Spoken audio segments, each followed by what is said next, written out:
Welcome to Own or Disown, where tech decisions are made easy. Hi, Stephen from Own or Disown. Well, Green Beast Gaming sent me their Nova Mesh gaming desktop to review. They are an LGBT woman-owned business based in Virginia, and as far as I know, were established this year, and take the strategy of using second-hand components, refurbishing them and putting them back together to make a range of gaming desktops. Well, all of their systems are covered by a 2-year warranty that covers all of the components. If the PC arrives damaged, they will replace it free of charge. Initially, they will help you troubleshoot and replace components free of charge. And if that is unsuccessful, then you can ship the system back to them at your expense and they will return it at no additional cost. Seems pretty fair to me. Now, using second-hand components does save money, and they show a comparison on their website, enabling them to put together a higher-end system and cheaper than their competition. By all accounts, they do use some new components, for example, for SSDs, for hard drives, the fans, the RAM, the case, power supply, and also the cooler. So that just leaves the graphics card and the CPU, and also the motherboard being second-hand. And on occasion, they use new CPUs too, by all accounts. I noticed that they use wire ties or tape to help with cable management rather than regular plastic ties. And in the most part, this does make them reusable. Green Beast Gaming does promote the fact that their use recycled parts does help with the environment.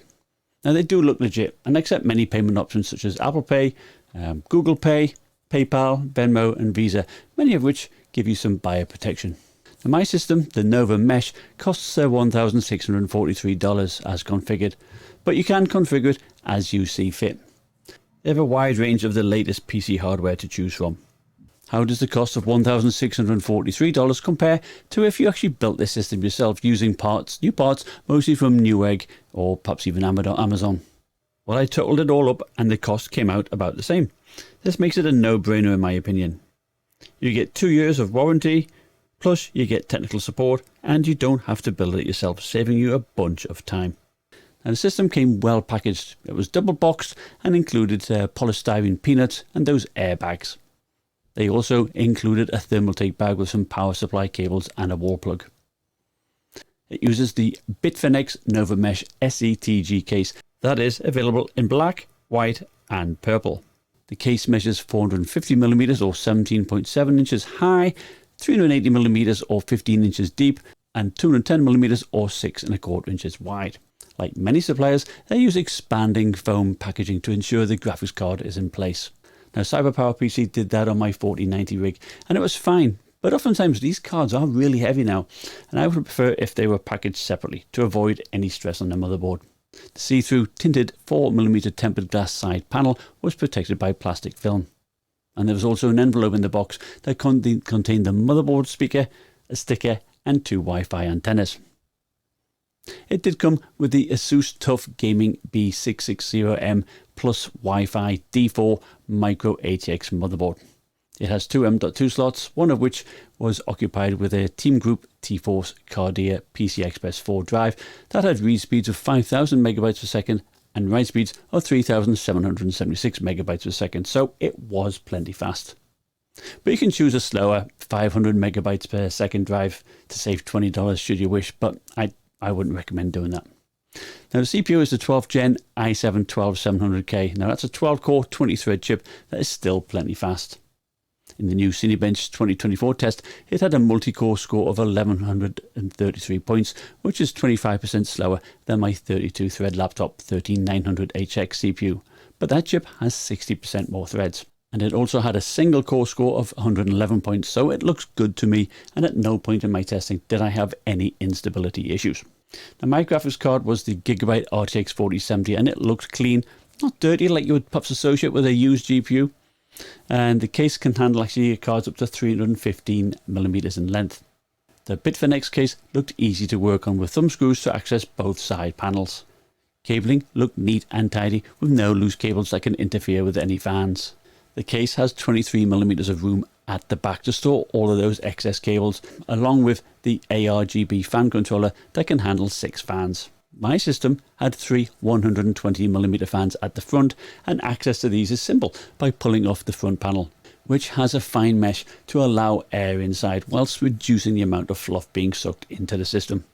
Now you can mount 240mm fans if you prefer, or even mount a 240mm or even a 360mm AIO radiator here.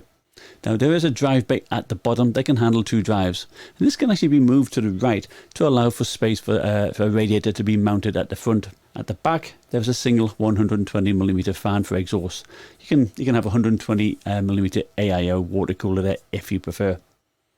Now at the top of my system I had a 240mm Thermaltake AIO liquid cooler, which I believe was the TH240 ARGB sync. Now there was no Thermaltake software included, so I installed the TT-RG Plus utility and got the message that it couldn't detect the fan controller. And although it shows the specs of the PC and the fan speeds, I was unable to change any of the RGB lighting on the front of the pump. This was a shame, but I liked how it looked anyway. The case fans can be adjusted in the BIOS. Now setting them to PWM mode and adjusting their curve fan profile, the fan noise dropped to 44 decibels at idle. Now, not that this seemed loud in any way, but one fan did seem to have a slight clicking sound, which at some point I would want to replace that.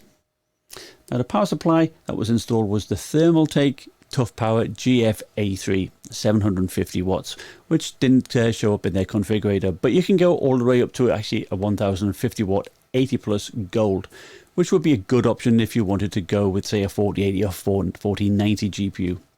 Now it is good that the configurator does not let you say buy a 650 watt power supply and a 4090. It is a ATX 3.0, which gives it a PCI Express 5 12 VH PWR connector featuring 12 plus 4 pins. Now this spec allows power supplies to power up to 600 watts, although my unit goes up to 300 watts, which is more than enough for my RTX 4070.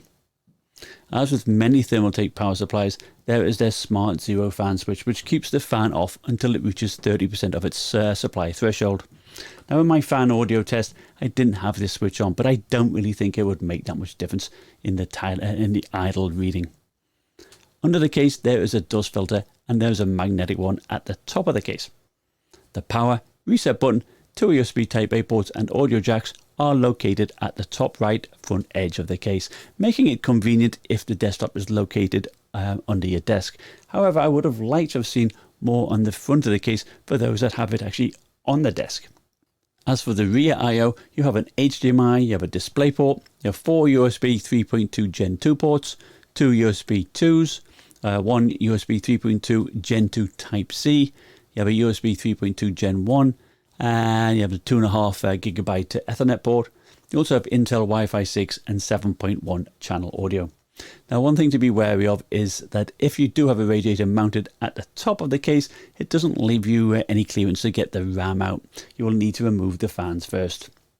As for air coolers, the case can accommodate one up to 160mm high, and as for expansion, you have 7 PCI Express slots. So how does this bad boy perform? Well, my CPU only worked like Cinebench. The 12700K settled at 170 watts and 91 degrees Celsius, which is fine. I tested several games at 2 resolutions, 2560 by 1600 to 12700K average 50 degrees Celsius and 68 watts, although the watts varied from 44 to 101 depending on the game, but at no time did it get hot. Now in laptops we are always fighting CPU thermals, so it is refreshing to see this 240mm cooler cool it very effectively. Now the RTX 4070 averaged 60 degrees Celsius and 183 watts, which again varied from 173 watts to 193 watts depending upon the game. I also tested at 3840 by 1600 to make the workload more GPU bound, and this saw more power go from the 12700K to the RTX 4070. The 12700K averaged 48 degrees and 61 watts, and the RTX 4070 increased to 61 degrees and 192 watts.